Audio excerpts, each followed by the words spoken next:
Good evening. Today is Monday, August 1st, 2022, and we have more updates since we last spoke about the COVID situation in mainland China.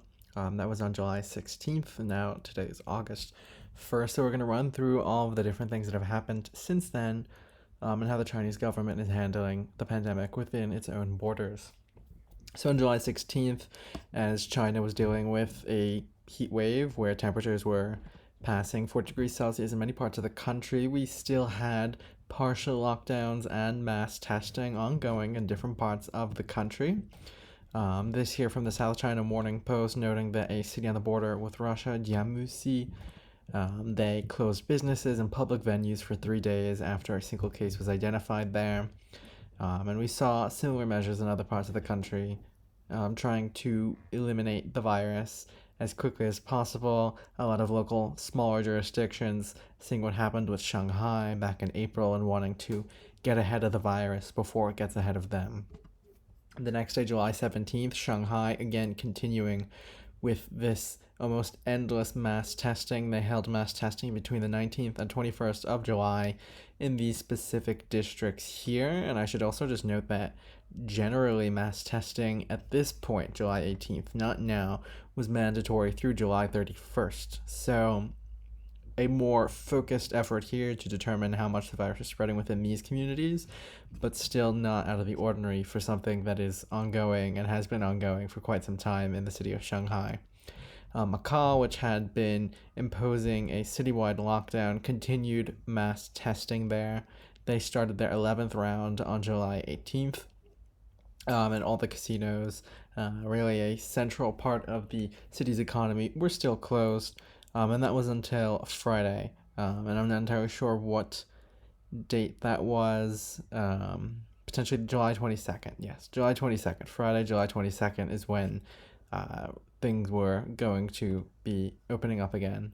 Also on July 17th, there was, as we noted before, that testing blitz in Shanghai. Cases were holding above 500 nationwide in mainland China. And we continue to see that extension of that citywide lockdown, as I noted previously, in Macau through July 22nd.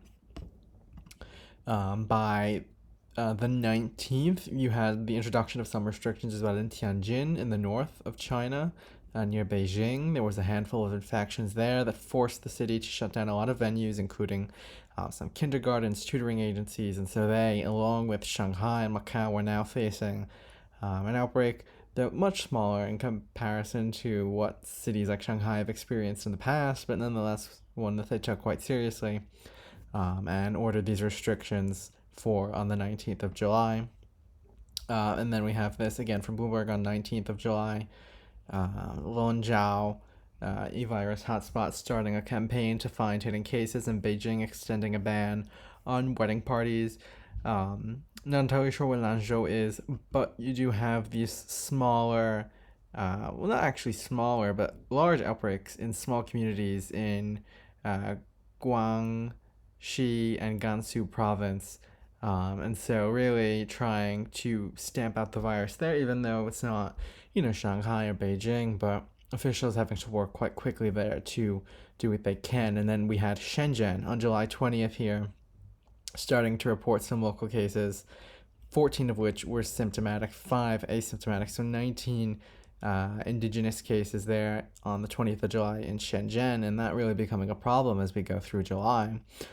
As of the 20th, so this is 2 days before that Friday when things were supposed to be gradually easing, Macau announced that on Saturday, July 23rd, that they were going to be reopening some of their casinos, and they didn't give any specific details on which casinos, but essentially that is what is going to be happening, or that is what happened on July 23rd. On July 20th as well, we saw Shanghai extend their COVID testing mandate until the end of August. So I mentioned previously that that was required through July 31st. It's now required through August 31st. And again, sort of an endless requirement of mass testing in Shanghai. On the 26th, Shenzhen vowed to mobilize all resources to curb the COVID spread. This July 21st story. It appears actually the correction was put on the 26th. But anyways, on the 21st, they vowed to move really quickly. They reported another 22 indigenous cases after the 19 the day prior. And they really wanted to get ahead of this before it got ahead of them.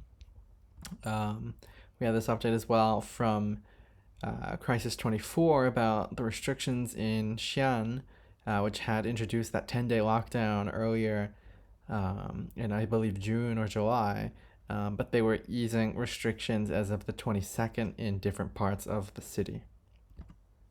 On the 23rd of July, we had the leaders of the Communist Party reveal that they had received Chinese COVID-19 vaccines, indicating to the public that these are safe vaccines, and really doing their best to encourage people to get them.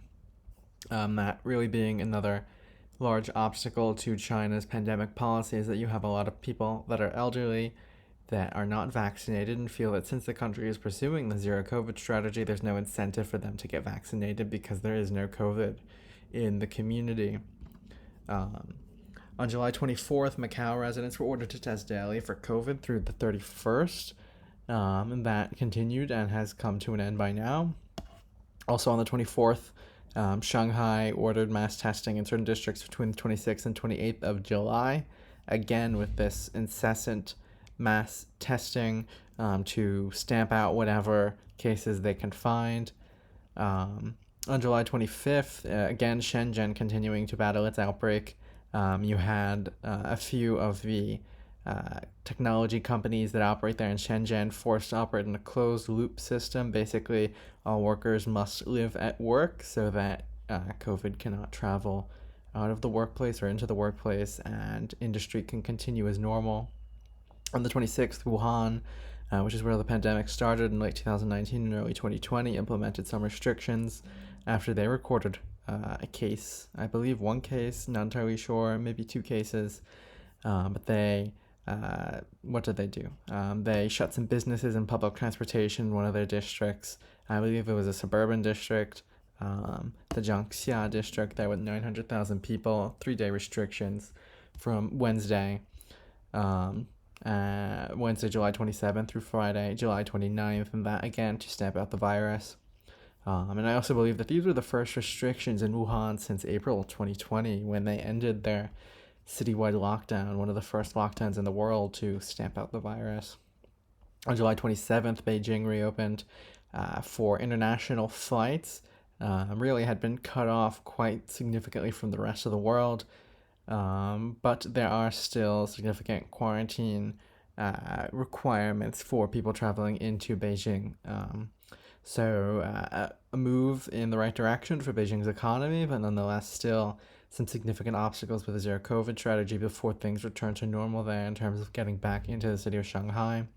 On the 30th of July, beaches were reopened in Macau, but swimming and water sports were banned. So that meant that people could go onto the beach, but they're not allowed into the water. So that was the update there on the 30th of July. And then today, August 1st, Macau saying that they're going to reopen the city because they've had no COVID infections for the past 9 days. So they have pursued zero COVID, and that means that public services will reopen, dining at restaurants will continue. We'll have to see whether this lasts, whether they find any new infections in the meantime. But that is the news there from Macau. So just to wrap everything up, we do have sporadic infections here and there in Shanghai.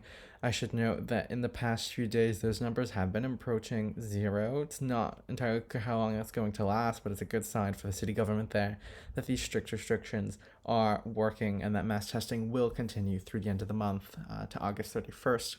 Shenzhen continuing to battle that small outbreak. I haven't seen much about it recently, so potentially that has gotten under control from them. Same thing with Wuhan. And then Macau here on the path to reopening this weekend, or rather not this weekend, but this week. And that is the news there. This is going to start tomorrow, Tuesday, August 2nd, and life should return to normal there. We'll continue to monitor any updates on the spread of COVID-19 in mainland China. But right now, cases appear to be continuing to decline from where they were around the middle of July, and I'd expect Actually, I don't know if we can expect anything. We'll have to continue to follow the updates and see what happens. But thank you for watching and have a nice day.